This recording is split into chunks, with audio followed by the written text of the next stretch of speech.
Hello everybody. So today would be week 6 of the vlog, but it's not. Today is actually an update video. Why is this an update video? Because I have finished the script. So now, fun fact about the videos. I shoot them 2 weeks before and then I release them 2 weeks after. I shoot them so that I have like a catalog and a backlog of videos. So if any emergency were to happen, I don't shoot that week, guess what? I got a video.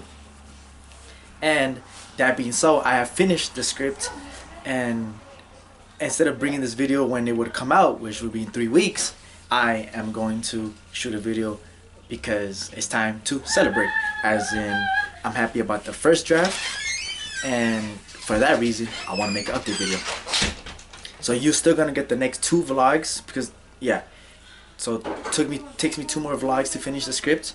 The whole reason of this video is so I could just yap and talk about what's to come, and it's really just an update on the content that's going to be after the script. So usually when I finish the script, you gotta go revise it, but I don't do that immediately. I wait a couple weeks, maybe even a month of not even touching the script, not even thinking about it, and then I go back and I work on the second draft, and then third draft, fourth draft, whatever it takes for me to feel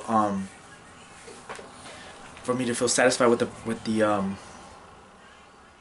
execution. So that being said, what's next? So for the next 2 weeks, I'm doing the next 2 vlogs, which is me finishing it up, and I'm actually gonna do the next vlog is not gonna come out next Sunday. It's gonna come out tomorrow, Tuesday, and then it's gonna keep going, next Sunday. So there should be 2 videos this week essentially. I'm very excited that I'm going to shoot, because I've been writing scripts. At least this script is I want to write it. I'm writing the script to sell it, right? Or one day shoot it. But this is like something that I don't have money for. I can't finance it right now. This is for future projects, future endeavors. As I like to write, I like to keep a couple scripts on me at all times, just in case I get the opportunity, right? They always say that luck is preparation meets opportunity, right? So that's why I want to have multiple scripts, and this one's just not viable for me to shoot because I don't have the money for it, especially since it's a lot of CGI and a lot of just aspects of the film that I don't have.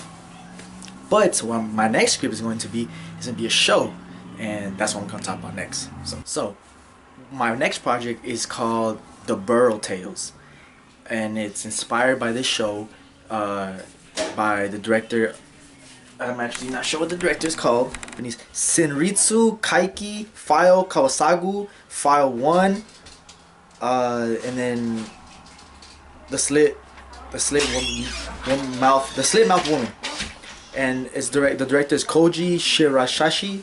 I'm sorry, I'm butchering all these names, but essentially this show's about Japanese investigators. They essentially they record and try to find urban legends and folklore and myths in Japan, right? And they try to actually capture them or find footage so that this man can sell them and make a lot of money. That's his end of the deal.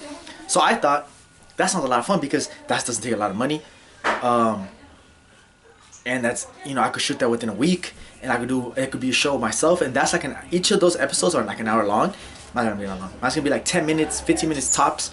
And it really got my brain going, and it sparked a lot of passion within me and a lot of fire to do it. So because I'm used to writing things that when I write, I'm not limited towards the budget. Only when I do write for myself, I am limited towards the budget, but that helps my creativity.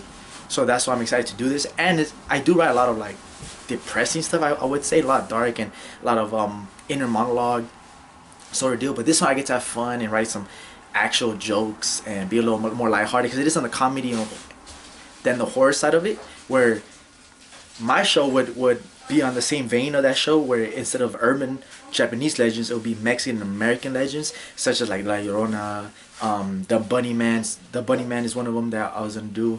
What's another one? Duendes, just things that are possible and viable for me, right? Such as witches, anything I could just dress my sisters up and dress my friends up. The clown statue.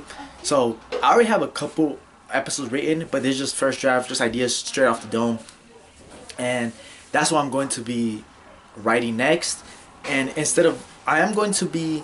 So what I was thinking was that instead of actually just vlogging my writing towards that, I'm going to be vlogging a little bit of that, and but more so the behind the scenes of me shooting the episodes, because when I drop them, they're gonna be maybe bi-weekly or monthly. I'm not sure.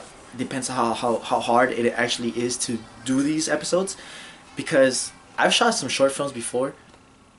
Like my last one was a year ago, and it took me a month to do just 10 minutes. But this one was way different because I did the music, I wrote it. It was actual acting. Where this one's more. They get to hold the camera, like it's found footage style and things of that nature, which is more easier to do. So, and the show, like I said, was called The Burrow Tales, and the first episode is a clown statue. And I already written this one down, so I'm talking about the episodes I did write down. And it has 3 people: Michael, Ashley, and Josh, which is me, my siblings, all our real names, and we're playing kind of like just fake versions of ourselves. So I am I'm the head honcho, right? I'm not really playing a character that's too far off of myself, but I have endured trauma as a youngster towards the urban legend where I've seen the bunny man attack my family, which you don't find out until later, and I want to stop as much urban legends that I know do exist within the city called the Borough, which is like a fictional city that everywhere else in the world, these are urban legends, these are fake tales, right? Except for the Borough where they do exist, and this is where my character is from. But I don't tell my partners this, which they're my partners, not my siblings. Like in real life, they are my siblings. And my sister Ashley is a journalist, and then my brother Joshua is a survivalist, who his job is to find out the weapons and things of that nature to kill or capture these ghosts. So we take it as it's not fake, but as it's as if it's real. So for example, the first episode is the clown statue urban legend, where the babysitter is babysitting or house sitting, whatever, and then she calls up the owner and says, after seeing a creepy clown statue, she said, "Oh, really? This clown statue is really creepy." And then the owner goes, "Get out of the house because we don't have a clown statue." And it ends up being a kidnapper or a killer. I don't know what the thing is. And I'm going to take all these urban legends and make them and add lore to them, and make them myself, make them something that's uniquely me, so that I'm not just stealing, I'm not ripping off. Because what's the fun in that, right? And that episode, literally, we kill the clown statue. Like my brother shoots him with a bow and arrow. Like that's his first weapon he uses. Is a bow and arrow. And while we making like we do stakeout in that episode, we okay. Let me just bring it back. So the first episode starts off with my characters being introduced, and then we hear there's a lot of kidnappings going on in the city, and we know that. So this girl, she essentially takes a picture of the clown statue before she gets, at least she's a survivor, where everyone else has been kidnapped except for her. And we go investigate, we go talk to her, and no one believes her because the picture she took of the clown statue is of a kidnapper that was kidnapping and killing women 100 years ago. And in the picture, the police found out that he looks exactly the same as he did 100 years ago, so they don't believe her. They think she's like an attention whore, what I wrote. She's not a whore. And then while they're looking, while they didn't believe her, we do. She emails us. We go to her house. We talk to her, whatever, and we plan a trap where essentially we get my sister, or Ashley. I'm sorry. We get Ashley. We put her in the house, and then we make we bring, because we know that the clown's gonna show up, which he does, and we have like a little surveillance thing, and my brother has an airborne arrow which we think is gonna incapacitate him, and then we're gonna interrogate him according to my plan. So what ends up happening is that my sister, the clown statue shows up, she runs away, and then while we're being chased by the clown, my brother shoots him in the head with an arrow. Instead of shooting him in the leg, we don't investigate him and he dies. But we get away with it because, well, this show is just, obviously it's a fake show and there's no really repercussions. I just use the excuse as it's a urban legend. There's not really human in there, right? He's just fake, so they don't even count as a kill. They call it an unexplainable case or something like that, a mystery. I don't know, it's just swept underneath the rug. So we get away with a lot of things, and it's ridiculous, and it's just funny. It's a lot. It's just a funny thing, and it does get a little serious towards the end of the show. Now that I'm writing, I can kind of see it's gonna get a little more serious towards how the trauma comes up from the bunny man actually attacking my family, and throughout the whole show, the bunny man is essentially stalking me, and I don't know where that's gonna come into play yet. As you know, at the end of the show. And then the second episode has to do with, what does the second episode do with? Oh yeah, the devil's chair, which is essentially a chair you sit down and you talk to the devil. in the third episode, which and this was just more of a funny episode where this guy, he made a deal with the devil, and the devil's gonna collect his soul, and we have to try to stop the devil, and then we try to destroy the chair in some shape, some way, shape, form. The third episode has to do with the vanishing hitchhiker, which is just a girl that says, "Can I need a ride home?" And then she goes in your car, and then when you drive her there, you find out she gives you address. You go to her house, and then she's not in her car, so you knock on the door. And then the people that live there, you ask for her, you ask for the lady that said like, "Oh, is Mariah here?" And then they go like, "Oh no, she died like a week ago or whatever, or last year." And that's like the urban legend, and I just kind of work with that. And then, so I kind of have that's what I wrote so far, and I have the rest of it mapped out yet, but I'm not 200% sure, so I don't want to speak about it right now because I just have ideas like a kukui, and then it's gonna get to the main part of the Bunny Man. But yeah, that's what I have so far. I am actually very excited to shoot this show, and it's really getting my passion and fire towards directing because I really love writing. I never lost any sort of passion for that, but directing I really have because it just takes a long time, and sometimes it doesn't look exactly what you want, and sometimes I just assume I'll give my work to someone that could do a better job than me, but no one's gonna do a better job than me directing my own material. And that's really how I find out. So I'm gonna put more work into that, and like I said, I want these shows to come out bi-weekly or at least once a month. And what I hope, because right now, so today is, let's see, what's today? November 3rd, 2024, and I hope to finish the scripts this month and then start shooting in December, so by January I could have 2 episodes per month, and then have 3 videos per month. 2 of them be the episodes, and then 1 be a vlog, or maybe 2 be a vlog. I'm not sure because it does take a lot to do these vlogs and edit them and do all that stuff right while I have my regular life. So so that's another update that I'm not going to be able to keep the same schedule every week. At least right now it is gonna be every week, but starting January it might die down just by 1 video or maybe 2. But for the most part, it's gonna have good content because it's gonna be a whole episode towards the show, and I think that balances each other out. But for the most part, I'm trying to stay as consistent as possible and keep this channel growing. So regarding my script, now that I'm done with the script, like I said, I'm going to wait a couple months, right? But what I'm really excited about is that this is one of my favorite scripts I've ever written. I have 4 scripts, right? I have the first script I ever written was Baseline, which is just a story of a kid whose friend dies, and then there's no justice for him, so he searches for the justice, and it kind of puts him in the deep world of San Bernardino.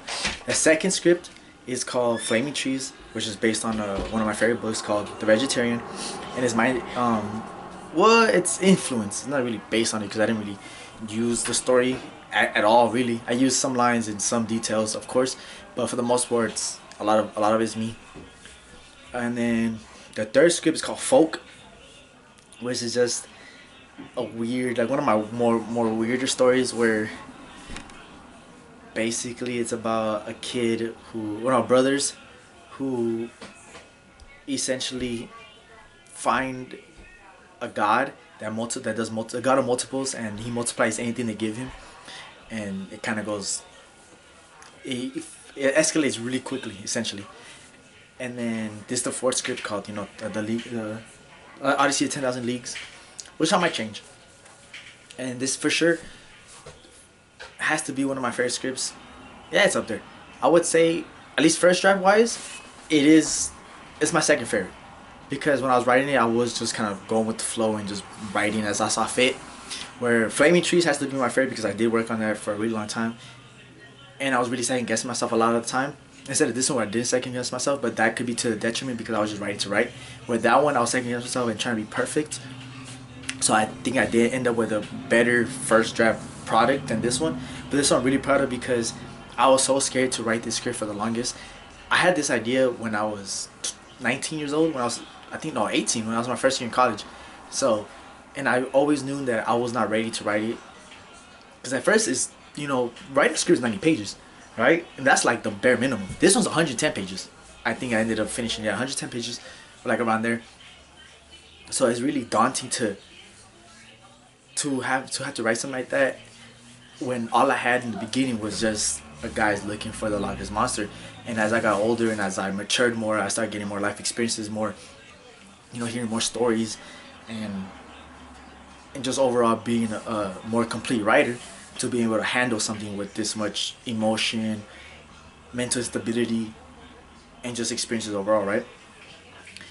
And so yeah, that's why I'm really happy that even if there's nothing comes of this, right? A lot of times when writers write, nothing comes of the story. So I'm really happy to say that even if, like I said, nothing does happen of this story, I'm proud of what I have, and I can't wait to get to the second draft and actually fix and, you know, kind of round out these edges. Yeah, thank you everybody. I will come out with the vlog number 6 either Monday or Tuesday. Thank you. Before I end the video, look, I want to show you new posters I got. So I don't think you could tell from what I have, like the little area of the room I show you guys in, but I love horror. Watch, I got Halloween new poster, I got Child's Play first one, I got Terrified 3, which I just watched, Terrified 1, but it's okay. Terrified 2 is the best one in my opinion. Nightmare on Elm Street, Scream rug, Scream blanket, Friday the 13th, and then I want to make it bigger. So this is probably the wall I'm gonna end up recording in once I fill it all up. And then you guys already know this part. This is the only part I show you, but yeah, I'm very excited because that's probably gonna be I'm gonna, like, you know, I'm probably going to like use both sides of the wall, whatever, just to, you know, what's life without whimsy, right?